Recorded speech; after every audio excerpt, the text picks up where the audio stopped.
પાછળનો હેતુ શું? સરકાર પ્રાથમિક શાળાઓની અંદર આપણે સમજો પ્રાથમિક શાળાઓ ચાલુ રાખવી છે, મેક્સિમમ બાળકો પ્રાથમિક શાળાની અંદર આવે, પ્રાથમિક શાળામાંથી સારામાં સારું શિક્ષણ મેળવે, અને એના માટે આપણે સમર્પિત છીએ. ઘણા બધા પ્રાથમિક શિક્ષક મિત્રોએ ખૂબ જ સારી મહેનત કરી છે. સાહેબ, વિદ્યાર્થીને તૈયાર કરવા માટે એને જે સમયદાન આપ્યું છે, હવે એ સમયદાન પછી વિદ્યાર્થી તૈયાર થાય, 5મું ધોરણ પાસ કરે, સીઈટીની પરીક્ષા આપે, એટલે અમારો છોકરો તો હોશિયાર છે, અમારે ખાનગીમાં જવા દેવો છે. ક્યાં જવા દેવો છે સાહેબ? અમારે રક્ષા શક્તિ મૂકી દેવો છે, સવાય અમારે જ્ઞાન શક્તિ સ્કૂલ ઓફ એક્સલન્સમાં મૂકી દેવો છે. અરે ઘણીવાર મને ખ્યાલ છે પ્રાથમિકની અંદર અમુક પેરેન્ટ્સ આવે, છોકરું હોશિયાર થઈ જાય, સાહેબ અમારો છોકરો તો હોશિયાર છે, અમારે ખાનગી મૂકે. એટલે તો કીધું અહીં શું તમારે બધો વધેલ ઘટેલ માળ જ મૂકવાનો છે? હા, અહીંયા તમારે ક્યાંય ના હાલે, બધું જ ભટકાડવાનું, અમને ભંગાર ભટકાડવાનો છે. અરે અમે એને હોશિયાર કર્યો અને હવે તમારે ખાનગી મૂકી દેવો છે. ખાનગીમાં નબળો હોય ને પાછો આપણે અહીંયા આવ્યો કે અમે આને 4 વર્ષ 3 વર્ષ ખાનગી ભણાવ્યો, કઈ આવડતું નથી, તો સાહેબ તમે ભણાવજો હવે. અરે અમને બધો ભંગાર ભટકાડવાનો છે.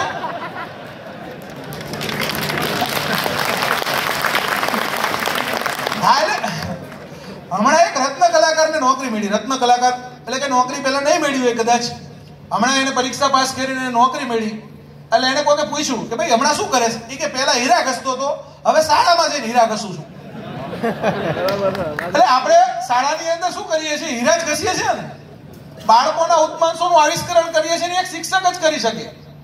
અને એક શિક્ષક હંમેશા સમર્પિત હોય, મારો વિદ્યાર્થી મારાથી આગળ વધે, મારો વિદ્યાર્થી કંઈક શ્રેષ્ઠ કરે, સારામાં સારું કરે, જીવનમાં પ્રગતિ કરે, આગળ વધે. અને એ આપણે ચાણક્યના વંશજો છીએ.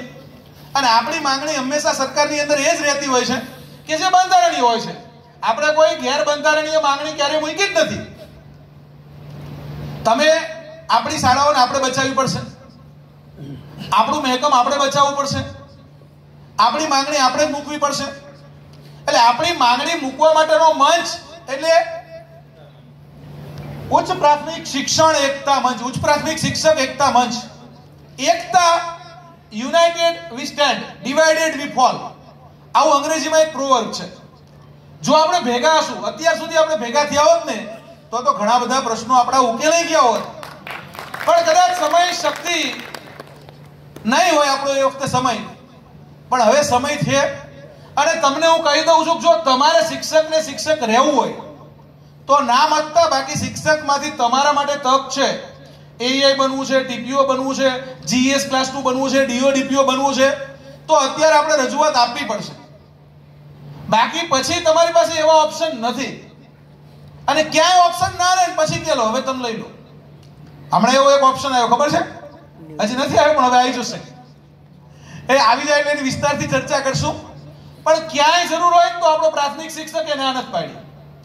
ચૂંટણીની કામગીરી હોય, પ્રાથમિક શિક્ષક સાહેબ આખી ચૂંટણી પૂરી કરાવી દે અને સારામાં સારી રીતે પૂરી કરાવી દે. એટલે ચૂંટણીની અંદર તમારે અમારી જરૂર છે. જ્યારે અમારે જરૂર છે, શિક્ષકને જરૂર છે સહકારની, સરકારના અલગ અલગ વિભાગની, સીએડીની જરૂર છે, નાણાં વિભાગની જરૂર છે. નાણાં વિભાગ આમ તો આપણે નાણાં વિભાગ કહીએ છીએ, પણ ના જ કરતો હોય. શું કરતો હોય છે? નાણાં વિભાગ. અલા ભાઈ, બધે ના હોય.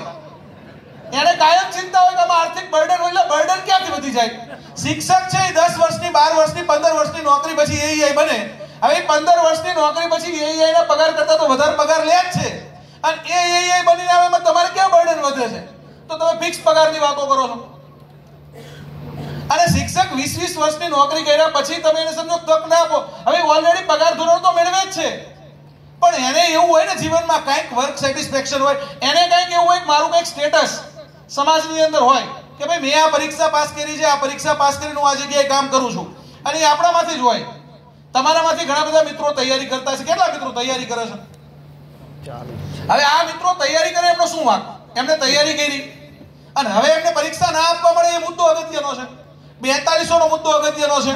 અને આ સિવાય તો ભાઈ તમારા નાના મોટા એવા ઘણા બધા મુદ્દા હશે. તમે સમજો તમારું જે કામ છે આપણે પ્રાથમિક શિક્ષકોનું, એ કામ તો આપણે વફાદારીપૂર્વક, ઈમાનદારીપૂર્વક સારામાં સારું શાળા કક્ષાએ કરીએ જ છીએ. તો એ કામ સારામાં સારું કરીએ છીએ. અગાઉ એ 4200 નો મુદ્દો તો ઉઠ્યો હતો, પણ એ છેક સુધી નતો પહોંચ્યો. કેમ નતો પહોંચ્યો? એની ઉપર તમારું સંખ્યાબળ નતું, તમારી તાકાત નથી, તમારી એક અલગથી રજૂઆત નથી. અને તમારી